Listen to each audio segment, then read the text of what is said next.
Hey guys, welcome back to Nerd Impact's weekly Superman review. Today we're going to be talking about episode 2 and 3, Heritage and Legacy of Hope. Yep. I still think, though, even though the special effects may have declined a little bit since the pilot, which isn't unheard of. That's pretty standard for them to put more money into the visuals for the first episode. But quality overall, I still think is really good going into second, third, and the story is going strong. Still feeling to me more like an HBO quality story than a tropey CW show, which I still love. But it's nice to have this version of Superman instead of the version of Superman. Although you could argue they are the same version that we got in Supergirl.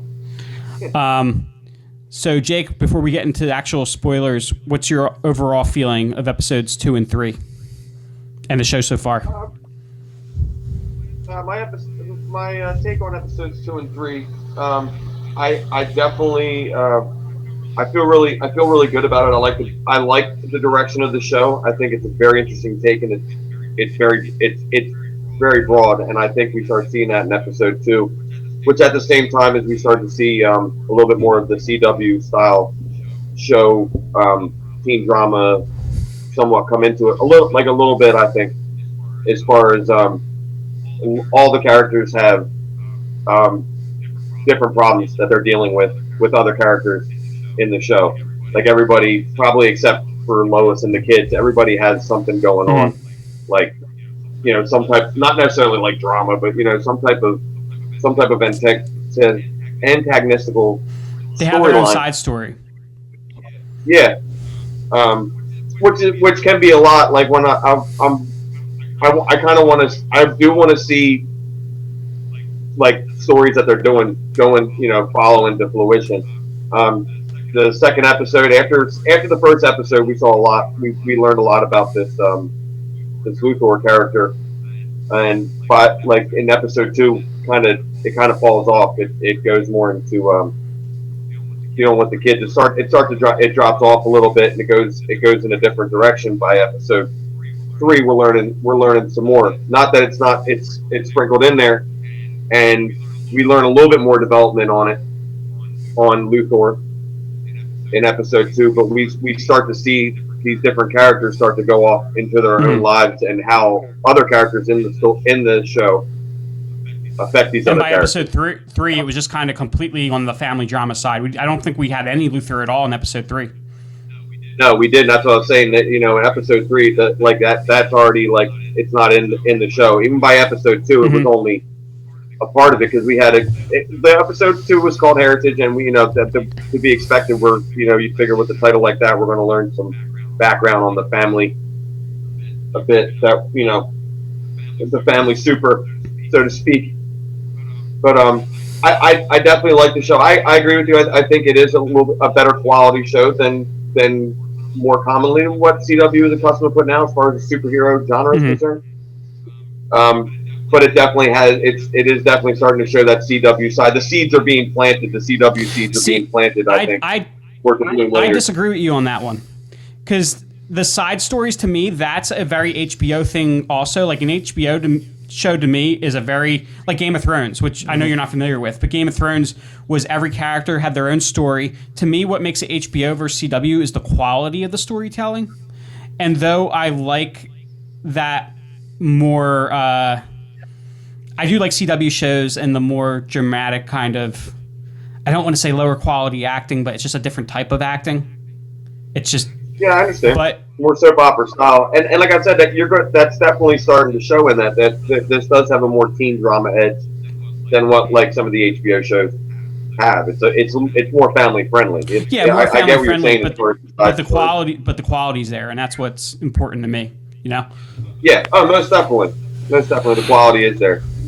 I'm just hoping we get to see more superhero driven stuff. You know what I mean? I don't want to start to see less Superman and that type of more epic, more fantasy style stuff than necessarily typical CW teen drama stuff. I'm not super interested in hanging out on the sidelines of the football games really that much. You know what I mean?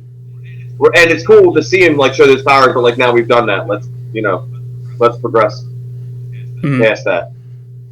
Yeah, I'm almost more interested in seeing Superman as a father than I am as seeing him as a superhero for the series. Right, but we're not going to do that when we're dealing with the kids talking in the classroom. Right. Talking. But here's the upside of that too, because they're having these more dramatic scenes that don't need to be special effects heavy. They can save more of that budget for when we do get those big fights. They can be higher quality. Yeah. Well, and they went for a 15 episode first season, so I think that's so that they can also use more. They don't have to spread their budget out as far on you know what I mean on every episode. They can more condense it. So that would be that. Hopefully that is what's in store, and they're definitely setting it up. There's definitely going to be they're all these side storylines are going to end up setting up bigger benchmarks. So they're going to start to converge with each other, so to speak. I feel and I hope. So Nick, before we get into the plot points and some of our theories, what are your overall thoughts and feelings so far of episode 2 and 3? I don't think you need to unmute. Jake, just let us know if you can hear Nick.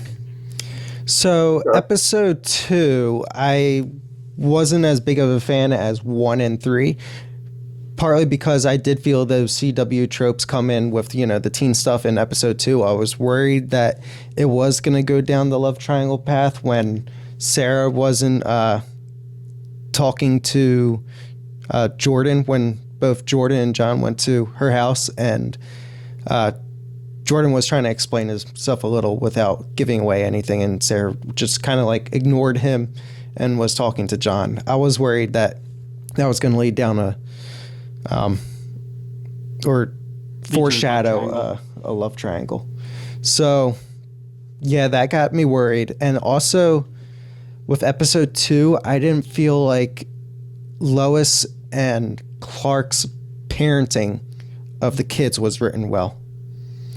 It felt like they just saw the problem and didn't really address it. Like they just go off and they're having their wine and talking to each other like, oh, we'll get through this. But they didn't really like have any parenting interactions with the kids in that episode. But in episode 3, it's different, where I get maybe it was a different writer, but they definitely had more of that parenting, the well-written parenting of their kids and how they're dealing with them. And then also with the quality, definitely much better quality on episode 1. Episodes 2 and 3, I started to notice like the padding in Superman's costume more. Yeah, there was some effects, cutbacks. I think it was definitely more noticeable in episode 2, only because we didn't see much of Superman in episode 3, and I think maybe that's why they probably caught that. They probably noticed that in the in editing from episode 2 to 3. But yeah, I see I see what you're talking about, Nick. I don't think that like it would be something that like everybody would pick up on, but yeah, I think it's going to be something that will be little, like there'll be little things like that. Yeah, episode 1, it looked like Tyler Hoechlin himself filled out that costume, where episodes 2 and 3 it looked more like a muscle. What do you think, Chris? I didn't notice what Nick did with the suit, and even earlier I was examining Tyler Hoechlin's body in and out of the suit. Oh yeah, I was because I wanted to get to the bottom of this, so I was taking one for the team. Oh, you seem you sound real disappointed about it. I'm real comfortable with it. So, but yeah, so. But what I'm seeing is, like, I do think the suit is, of course, more sculpted, but I still feel like that is his body shape. It would have to be, right? I mean, that's what they That's how they make that stuff nowadays. Anyway, he would have had in. So I don't think it's like, we've had some bad superhero movies back in the day where it's truly a padded suit, and you can tell that isn't that person's body shape. His silhouette still looks like Tyler Hoechlin to me, so I'm okay with it. It's his body shape. It's just more volume. Mm-hmm. They add more. And he is a more slender Superman. I mean, that's just yeah. Like, look at his shoulders. He's got bolder shoulders in the Superman suit, but when he has like a tight button down on, it's not really bouldery. Mm-hmm. Hold on. Yeah, he's not that Superman. No, that's Henry Cavill. Right. You know what I mean? He's just not. He's not that. He don't have those. He's got the arms though, man. I'll tell you what. He's got some. Henry Go ahead. Cavill in post, I'm pretty sure they actually remove muscle volume, so he looks more like Superman. Oh. Anyway, gentlemen. But now that we've talked enough about Tyler Hoechlin's body. Hey, we met Dad in episode 2. That's pretty cool. Oh yeah, we got to see this. Yeah, this world's so we'll start to get some into the spoilers now. But yeah, so in episode 2, focus a lot on. So in episode 1, we obviously saw Jordan has some powers, some level of powers. Episode 2, we actually got to go to Fortress of Solitude. We saw holograms, and I really like his design, by the way. I like the look of Jor-El. Did anybody take notice who that was? No. That's the guy who played the king in Braveheart. Okay. The Scottish king. Yeah. In Braveheart, that was him, bro. Yeah. Yes. The guy who ends up like holding the ground for Mel Gibson at the end. The one that like tells the story. That's that guy. He did a pretty good job, man. He looked good. I like the Jor-El with the crew cut. It's pretty good. Yeah, so we saw Jor-El. We saw a little bit of the fortress. We saw Jordan got put through a couple of tests, and Jor-El basically tells Jordan, or rather tells Kal-El, Clark, Superman, whatever you want to call him, that that Jordan will never be like him, that he has very limited solar absorption abilities. He only has 100th of his. Well, not even 100th. When I think about Superman, I'm thinking that's still going to be a pretty powerful dude, even if it's 100th of Superman's strength. Come on. And he's young, so you got to think that would probably grow. Assuming that he definitely had some. What do you call the an ocular discharge? Yeah. Something like that. Ocular emission. Ocular emission. Yeah.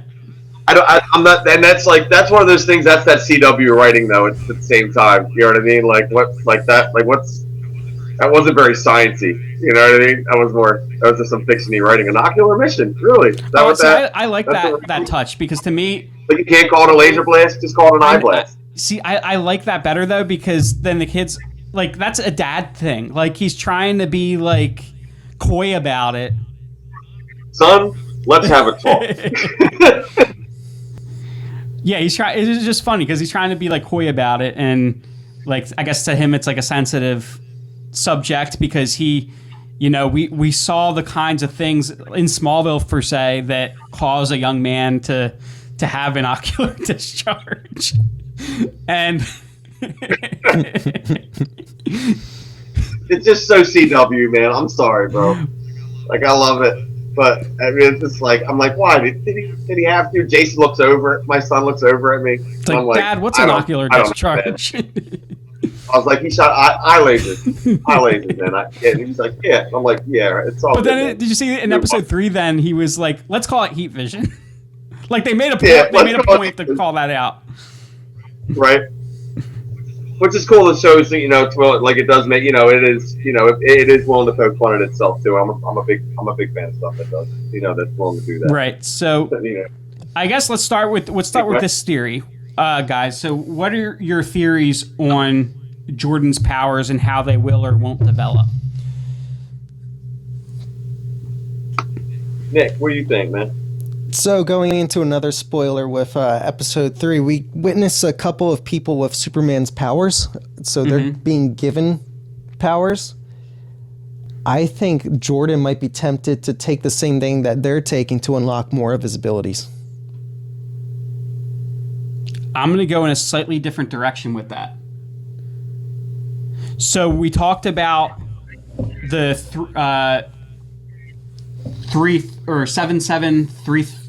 7734, which also is hell upside down. Yeah. In the comics, that's a group that Sam Lane is involved with. That is basically, it's almost like SWORD for the DC universe. They're about protecting the Earth from extraterrestrial threats. And I'm wondering if Sam Lane is going to offer to them. Well, no. I'm wondering if, even though maybe he's not involved with these people that actually went after Lois, he's probably not, but he might be involved with whatever project led to the ability to instill Kryptonian abilities in humans, and he may have gotten that from DNA samples from the kids. Yeah. He can, read their DNA and see how the Superman's DNA bonded to Lois's DNA. Yeah. And then be able to then put that in other volunteers. Well, guys, I'm if you can hear, we can't hear nothing. Stuff in the background. I'm having some work done at the house, so the noise. No, you're good, man.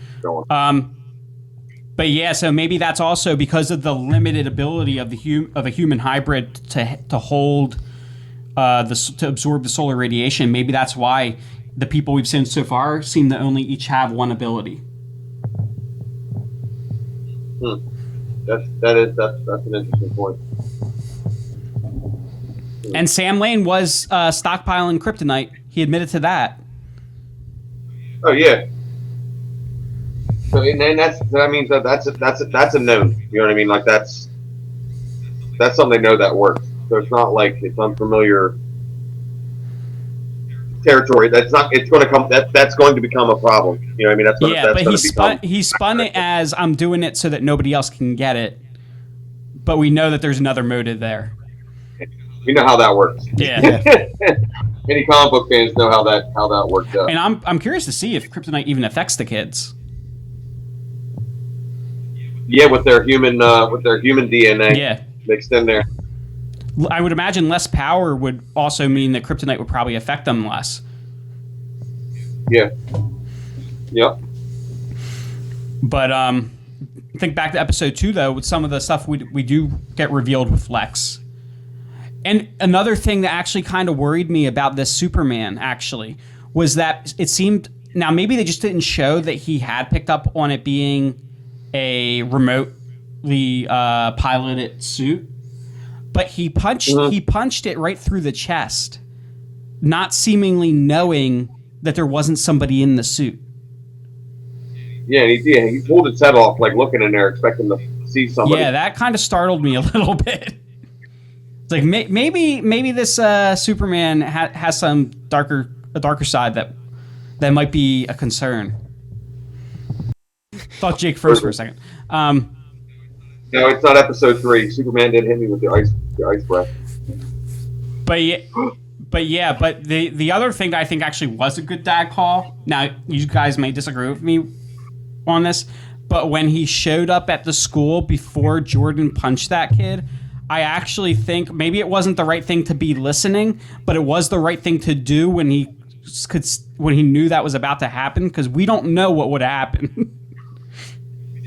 We did kind of skate right over that too. The episode was kind of drawn on how Superman was explaining some of his powers to the kids, and he like explained how he can how did the nerdy Clark explain it in his scientific terms about being able to hear pretty much whatever he wants to hear wherever. Yeah, he just basically said he could hear the fluctuations, hear the whole Earth. But he tunes into certain things. And stuff like that. pretty I cool. remember where I was going. But yeah, the kids didn't seem to. After a while, like they thought it was cool, and then they were thinking more about it, and then that fight happened. The fight almost happened at school, and he shows up, and then they were like, "Yeah, this isn't so cool." Dad could just kind of like drop in. But Nick's regained his path here. So even with this stuff going on with John and, you know, all that stuff being burdened on him, I believe that at some point there is going to have a catalyst for him to start exhibiting powers. I hope so. But going back to episode 2, one of the big reveals that we get is seeing that this Lex Luthor is in fact from an alternate Earth where we have this. Well, we don't know if he was always an quote unquote evil Superman or dictator Superman or whatever he's going to turn out to be, or if he went bad at some point. But it does seem to be the present. We know that he was allied with Sam Lane, and that he now no longer has the suit, no longer has the ship, and he has to go out into the world looking for supplies. Yeah. But I did really like the way the episode 2 ended, though, with Jonathan being the supportive brother, saying, "It doesn't matter what they say. I know something special's happened with you, and I'm going to help you figure it out." Yeah, that was great. And he's really supportive for his brother, and that's great. It's good to show that he's strong. That each brother is strong when the other's weak, and I think that's really great. Mm-hmm. That even without their necessarily their parents making the right or wrong call, that they're still making good decisions for each other. And how about the look that this show's taking at mental health? That's pretty cool. Yeah, yes, it is. Absolutely. You know, it seems to have a some kind of benchmark in every episode. Yeah, and not just exploring it with Jordan either. Like, I like the way they're exploring it through. Is it Sarah? Mm-hmm. Is that? The way they're exploring, you know, what she went through the previous summer and why she did what she did, and the mom working in suicide prevention message, right? And the mom, you know, learning how to relate to her daughter going through this, and that the way that she was, which isn't going so great. Was that? which isn't going so great for Lana, but she's trying. Yeah. She's staying on. I think in episode 3 though, she made a big breakthrough with it because she Yeah, absolutely. That's what I said. She ain't quitting, but she had a hard time in episode 2. Yeah, but she's recognizing that the way that she was raised maybe isn't the right way of thinking. That she can't show her hurt. Yeah. She always needs to put on a smile. And her daughter says that to her. What'd she say? That doesn't sound so healthy. Yeah. And then Lana basically agrees with her. So they're learning from each other. And the dad isn't so bad either. I like that they're not making him just a complete ass. Like, you're seeing that he is a complete ass, but they're not making him out to be a complete ass. He's your average Joe, you know, like in that area. You know what I mean? He's trying to do what's best for his job, for what he sees, but he doesn't seem to have a very broad scope, right? But a broad vision as a character. So yeah, he's acting in accordance to his character. Giving him that line though, when Lana's like, "Don't you even care?" and he's like, "Of course I care." Like, that just, I don't know. I know it's a simple line, but it felt really sincere. And I think the actor with what could be a really one-dimensional character is doing a good job of not letting it become that. I agree with that. I think that there may be some setup for him and Lois may end up working together, teaming up at some point on something. I think that we may see a heel turn somewhere in the future of this season, maybe. All right, give me. But there's definitely something else working there. The two of them, Lois Lane and that character was Sam, I believe, right? Yeah, Sam. No, Sam is Sam Lane. What's Lana Lang's husband's name? Kyle? Why do I feel like Kyle? I'm not sure off the top of my head. Yeah. So the big thing with episode 2 was, of course, the reveal of Lex, and now he's going out into the world and needs to find more resources. And I think that was kind of a smart thing to do, because then that gives us a reason to not see him maybe for a couple of episodes. But then, so in episode 3 and part of 2, we had this whole thing with Morgan Edge. We know that he bought out the planet, and now he's kind of getting his feet into Smallville also. I'm curious to see where they go with him. He's a character that I know his name from the comics, but I'm not super knowledgeable on. Yeah. So we'll kind of good thing though, because for once we'll kind of be in the same seat as the rest of the audience. You know, being comic book guys. A lot of times we have our preconceptions of these characters, and that's not always a good thing, because then you're more likely to be disappointed when they don't deliver on. Yeah, it is nice to be introduced like fresh to some characters that I've passed over. So, but like we talked about before, we get to see some of Lois's own story unfolding with the paper and investigating what Morgan Edge is really trying to do. He did a super shady thing when he rewrote her article. I don't know how he didn't think, with a Pulitzer Prize winning reporter, that wasn't going to result in something bad. But from her perspective, how did he not see that she wasn't going to get sick, that he changed her article? But of course, from our Kryptonian powered humans that were going after Lois, and other than that, and the brief thing we see in China, that was more kind of just to show us that his level of awareness of the world, and this idea, and I like that ethical idea of, like, if you can hear everything and you have the ability to stop every crime, but you're basically Big Brother, not just to your family but to everybody. Like, where's the line? Right, and obviously, I think they made the point of saying Superman, he can't be in every place at the same time. Mm-hmm. You know what I mean? So it's like he's got to make that call, and it's already shown too. Like, I mean, it's shown already in this show that Clark, sometimes he makes a quick, he'll make a quick judgment call, a gut call, and it's not always the right one. Mm-hmm. But overall, I think as Superman, I think his judgment's really good. You know what I mean? He seems to show up where he needs to be. Mm-hmm. I like the explanation. As far as the universe is concerned, I like the explanation that they gave to his super hearing, where like he can hear everything, but he like specifically tunes everything out, and just he pays attention when he hears something drastic happening. Yeah. It's kind of like constant white noise, and that's got to be frustrating. Yeah. I can see that being annoying. But Nick, what's your take on? I know we touched on it a little bit, but where do you see this going?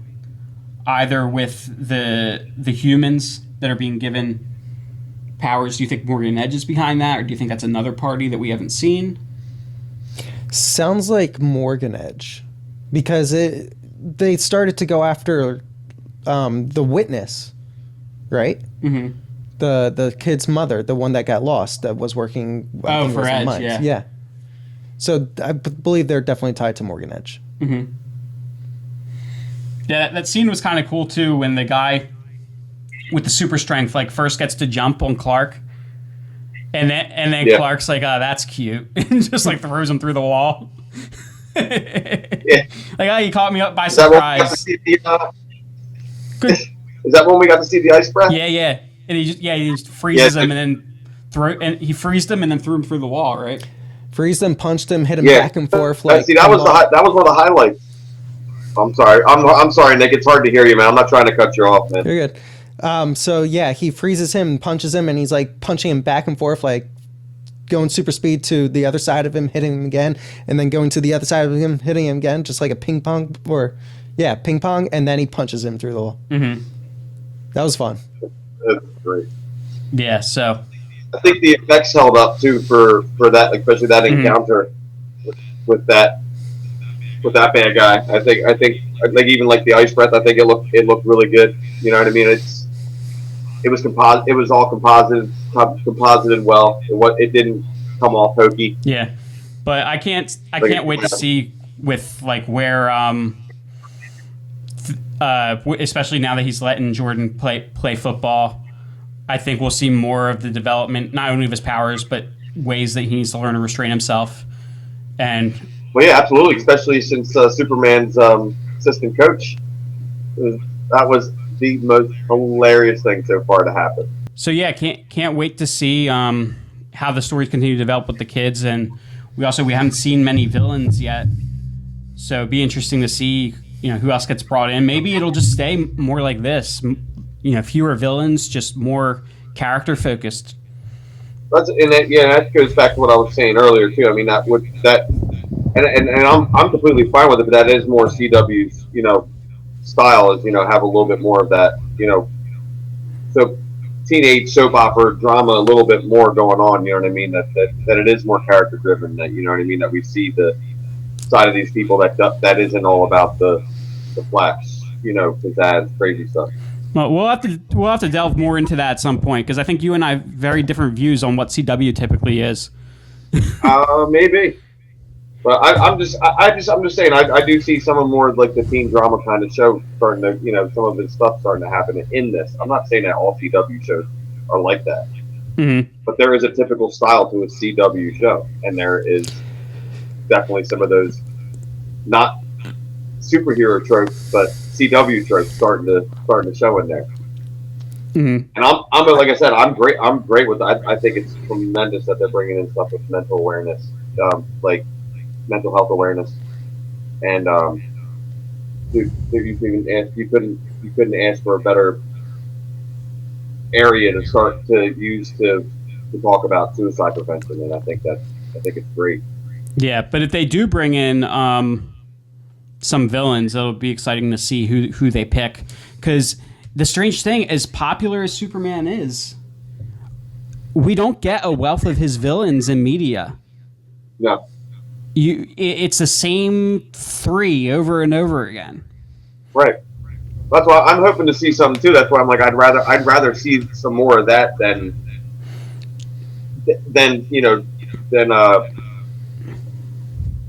not necessarily what's going on, but like I don't want to see a family barbecue every episode. You know what I mean? I don't want to sit on the sideline of a football game. I want to see Superman, smash around some shit. Yeah, and they'll have to. They would. I want it to be somebody different. It's cool that Luthor, this Captain Luthor, it's a different take on Luthor, and I think that's really awesome.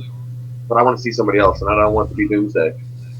Yeah, but they have to even if they go deeper in the Rogues Gallery. What's cool is they'll have to go really deep because they used a lot of his other villains already in Supergirl. And you can't just keep rehashing. I don't want to see that. Even if they change it up into different versions, I want some deep dive Superman villains. Who are you thinking about?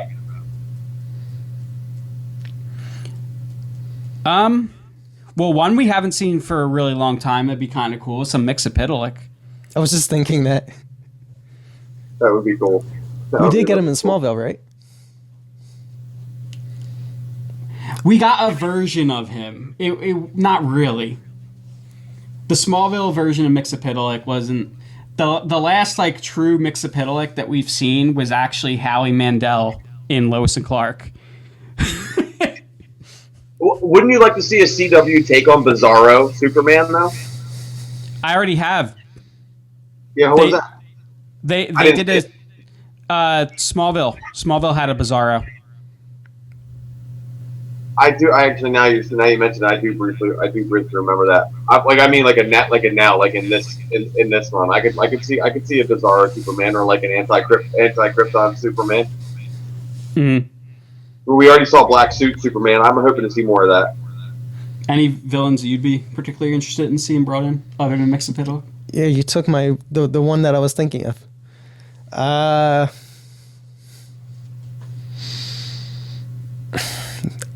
want to see more forms of Brainiac. Not forms, but more of his versions. Mm-hmm. Not just this not the typical ones that we've seen. Because aren't there there's at least 13, right? Yeah, more. I want them to bring in the one that was Krypton, the one that looks like the planet. I want to see an incarnation of that one in Superman and Lois. Like the actual like real docs, Yeah, like the original Brainiac. yeah. That'd be great. What if they brought him in? What if it was literally that version of Brainiac that they brought in? I would be so happy. Dude, if you haven't seen it, the Brainiac on Krypton is like amazing. It's the perfect. Oh my god, he's so cool. And you know what? I also want a proper Doomsday because I love Doomsday, but they never get it quite right. That's why I think they should leave that alone. Let it rest. Yeah. Just do it straight from the comic where he's like, he's killed on an alien planet by, a scientist is studying, or not studying him, is trying to make the perfect weapon by having a baby killed over and over again and then evolving to, this echo's really throwing me off, but evolving to be able to handle the dangers each time it's brought back. So then it eventually becomes super powerful and becomes Doomsday. Well, and they got him pretty perfect on Krypton. I didn't see him on Krypton. Oh, second season, he's the big bad. I didn't make it to the second season. And it's not a baby, it's an adult. I'll tell you more about it later, but you would dig it the way they do him in that. What about? How about I want to see Drax, the Destroyer. There you go. There you go. I want him to show up. Lobo. There you got Lobo. That'd be pretty cool. And Lobo comes to Earth and takes one of the kids under his wing. Well, you know what they do. It's still currently working around. They canceled that show, but the character's still within its. I think within its contract obligation still. They can bring Swamp Thing into the fold. Have a Kent family camping trip. Run into Swamp Thing. What if they did something where like they kind of did this on Supergirl where kryptonite got infused into the atmosphere, but what if they did something with like kryptonite where it corrupts the green? Oh, dude, it'd be cool, man.